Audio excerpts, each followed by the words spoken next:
Imagine a king, sword in hand, charging into the heart of enemy lines, outwitted empires, his roar echoing across the desert sands, and turned a fractured island into a feared power. That's Richard the Lionheart, the warrior who turned battles into legends, and whose very nickname, the Lionheart, strikes fear and admiration to this day. In this video, you'll discover how this rebel prince became England's most iconic king, his epic Crusades clashes, his daring escapes, and the dark secrets that make him more than just a hero, the warrior who redefined England. Our story begins in the turbulent world of 12th century Europe, where family ties were as fragile as a knight's shield. Born on September 8, 1157, in Oxford, England, Richard was the third son of King Henry II and the formidable Eleanor of Aquitaine, a queen whose land stretched from the Pyrenees to the English Channel. Picture a young boy, not destined for the throne, raised in the sun-drenched courts of Aquitaine rather than rainy England.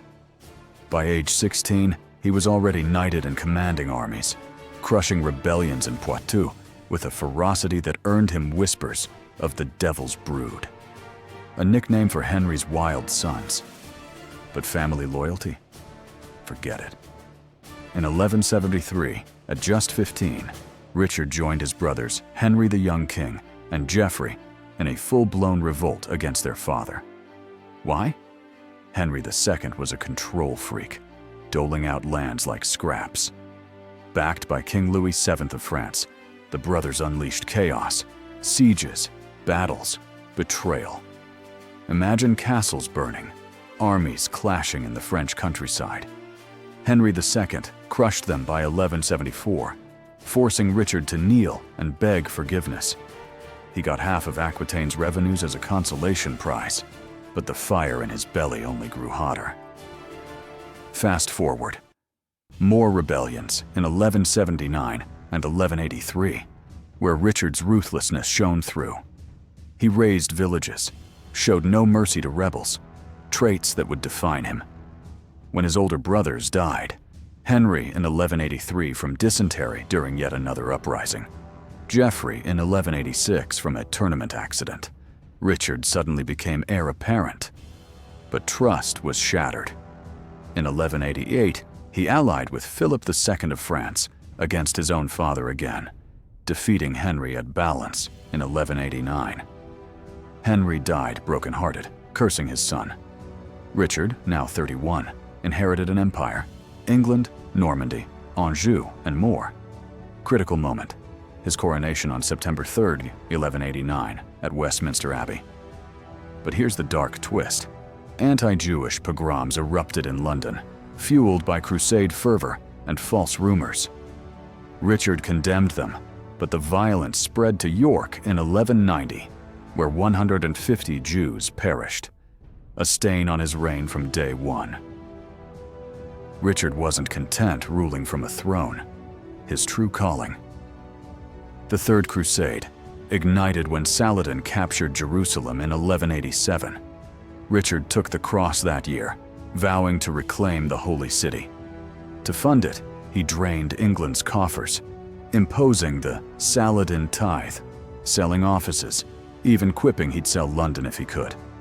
By 1190, he set sail with Philip II and Emperor Frederick Barbarossa, who drowned en route, shattering German forces. First stop: Sicily. Tension boiled over when locals revolted against Richard's sister Joan. He stormed Messina on October 4, 1190, showcasing his lightning leadership, capturing the city in days. He forced a treaty with King Tancred, securing funds and alliances. Then Cyprus. In April 1191, a storm scattered his fleet, and the island's ruler, Isaac Komnenos, seized his ships and imprisoned his fiancée, Berengaria of Navarre. Richard conquered the island in weeks, marrying Berengaria on May 12th in a lavish ceremony. Strategic genius. Cyprus became a crusader stronghold, feeding troops for years. Now, the Holy Land. Arriving at Acre on June 8, 1191, Richard joined the siege. Ill with scurvy, he still directed catapults from his sickbed. The city fell in July, a massive win. But here's the controversy that haunts his legacy. When Saladin delayed ransom payments, Richard ordered the massacre of 2,700 Muslim prisoners on August 20th, 1191, at Ayodhya. Brutal? Yes. A war crime by today's standards? Absolutely. But in the medieval mindset, it was retaliation. It hardened Saladin's resolve, turning the crusade into a personal duel. The Battle of Arsuf, September 7th, 1191. Saladin ambushed Richard's marching army, arrows raining like a storm. Richard's discipline held. He waited, then unleashed a devastating night charge. Saladin's forces shattered, losing thousands. Richard's fighting skills, legendary.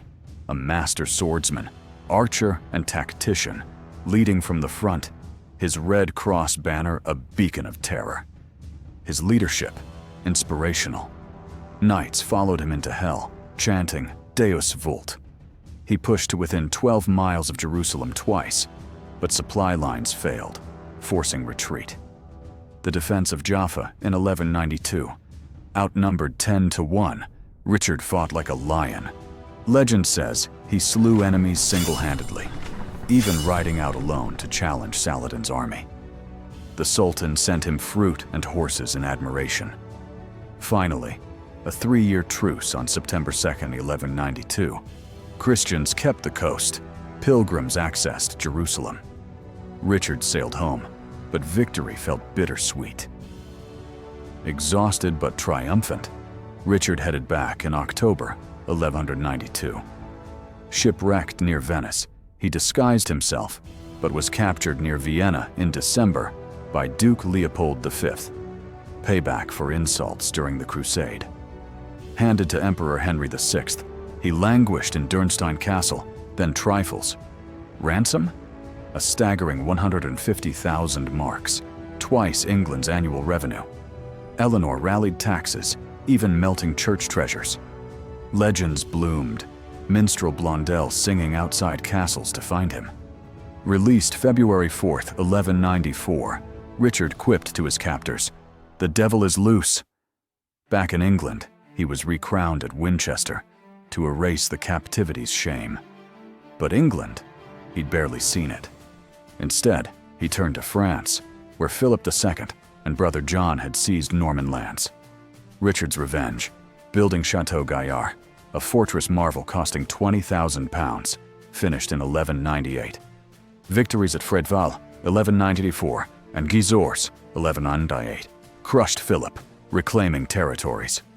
His leadership transformed the political landscape, strengthening the Angevin Empire's defenses, making England a powerhouse in continental affairs. Though absent, his regents like Hubert Walter reformed administration, laying groundwork for later legal systems, like efficient taxation that funded wars. Did he change laws? Not directly. He was no legislator like his father. But his high taxes and sales of privileges centralized power, inspiring a sense of English resilience. To his people, Richard was a chivalric ideal, brave, generous to allies, a symbol of Christian might against infidels. Ballads and tales inspired knights for centuries, fueling the Robin Hood myths, where he's the good king versus evil John. Yet controversies linger. Whispers of homosexuality? Based on sharing a bed with Philip II, a medieval custom for allies. Not proof, say historians. His anti-Semitism? The pogroms he failed to fully stop. And that Acre massacre? A blot on his Lionheart image, showing the cruelty beneath the valor. Tragic end. In March 1199, besieging Chalus in France over a treasure dispute, an arrow struck his shoulder. Gangrene set in. Dying on April 6th, aged 41, in Eleanor's arms, he forgave the crossbowman, Pierre Bazile. No heirs, his illegitimate son Philip faded into obscurity. Brother John inherited, leading to Magna Carta's seeds. Richard the Lionheart. He didn't make England global. That era was coming. But his Crusades' prestige elevated it in Christendom, forging alliances and inspiring generations. A flawed hero, hot-tempered, cruel, yet unbreakable. His story reminds us, legends are born in blood and bravery. What do you think? Greatest king or overrated adventurer? Comment below, subscribe for more medieval epics, and share if this hooked you. Thanks for watching.